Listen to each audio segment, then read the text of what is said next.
अस्सलाम वालेकुम। 7 न्यूज़ के साथ मैं हूँ तुबा नवाज।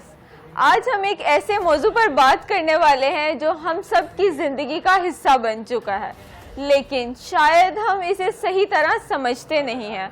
हम रोज़ाना अपने फ़ोन पर घंटों गुजारते हैं, कभी सोशल मीडिया, कभी गूगल, कभी यूट्यूब, कभी मैप्स।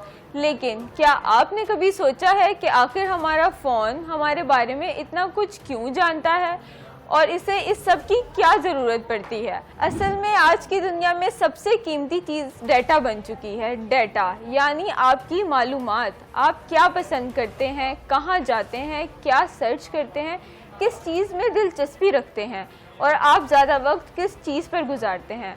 बड़ी बड़ी कंपनियां यही डाटा कलेक्ट करती हैं ताकि वो आपको बेहतर तरीके से समझ सकें। मिसाल के तौर पर अगर आप अक्सर फूड वीडियोस देखते हैं तो इंस्टाग्राम और यूट्यूब समझ जाते हैं कि आपको फूड कंटेंट पसंद है, इसलिए वो आपको मज़ीद वैसी वीडियोस दिखाते हैं। अगर आप ऑनलाइन शॉपिंग ज़्यादा करते हैं तो आपको शॉपिंग एड ज़्यादा नज़र आने लगती हैं, यानी ऐप्स और वेबसाइट्स आपकी एक्टिविटीज़ को देखकर अंदाज़ा लगाती हैं कि आपको क्या पसंद आ सकता है और ये सब क्यों पसंद आता है, क्योंकि इन प्लेटफॉर्म्स का मकसद होता है कि आप ज़्यादा से ज़्यादा वक्त इन ऐप्स पर गुजारें। जितना ज़्यादा वक्त आप स्क्रीन पर रहेंगे, इतनी ज़्यादा एड्स आप देखेंगे और इतना ही ज़्यादा प्रॉफिट कंपनीज़ को होगा। इसीलिए एल्गोरिथम्स बनाए जाते हैं। एल्गोरिथम एक ऐसा सिस्टम होता है जो आपकी पसंद और आदतों को एनालाइज करता है। ये देखता है कि आप किस किस्म की वीडियोस पर रुकते हैं, किन पोस्ट को लाइक करते हैं और किस कंटेंट को इग्नोर करते हैं। फिर वो आपको वैसा ही मज़ीद कंटेंट दिखाना शुरू कर देता है। इसी तरह लोकेशन एक्सेस भी एक वजह होती है। अगर आप मैप यूज़ करते हैं तो ऐप को आपकी लोकेशन चाहिए होती है ताकि वो सही रास्ता दिखा सके।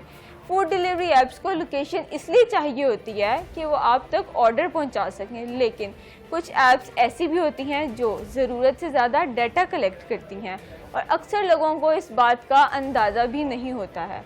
बहुत से लोग कहते हैं कि मेरा फ़ोन मेरी बातें क्यों सुनता है, क्योंकि वो किसी चीज़ के बारे में बात करते हैं, फिर इसी चीज़ से ऐड आने लग जाते हैं। इसकी एक वजह ये भी हो सकती है कि आप ऐप से पहले ही आपकी लाइक, सर्च और इंटरेस्ट को एनालाइज कर रही होती है, इसलिए अंदाज़ा हो जाता है कि आप किस चीज़ में दिलचस्पी ले सकते हैं। यानी बाज़ औक़ात हमें लगता है कि फ़ोन हमें सुन रहा है, लेकिन हकीकत में एल्गोरिथम हमें काफ़ी हद तक समझ चुका होता है। आज के स्मार्टफोन सिर्फ डिवाइसेस नहीं रहे, ये एक तरह से हमारी डिजिटल आइडेंटिटी बन गए हैं। इन्हें पता होता है कि हम किस वक्त एक्टिव होते हैं, किस चीज़ में दिलचस्पी रखते हैं और हम इंटरनेट को कैसे यूज़ करते हैं। लेकिन इस सब में एक अहम बात यह है कि टेक्नोलॉजी खुद बुरी नहीं है, यही टेक्नोलॉजी हमारी ज़िंदगी आसान भी बनाती है। मसला तब होता है जब लोग बगैर समझे हर चीज़ को अलाउ कर देते हैं और अपनी प्राइवेसी पर तवज्जो ही नहीं देते। इसीलिए ज़रूरी है कि हम अवेयर रहें, हर परमिशन देने से पहले सोचें, गैर ज़रूरी ऐप्स को एक्सेस ना दें और अपनी डिजिटल इंफॉर्मेशन को समझदारी से यूज़ करें, क्योंकि आज की दुनिया में सिर्फ स्मार्टफोन होना काफ़ी नहीं, स्मार्ट यूज़र होना भी ज़रूरी है। अपना ख्याल रखिएगा, सोच समझ कर क्लिक कीजिएगा और अपनी प्राइवेसी को कभी मामूली मत समझिएगा।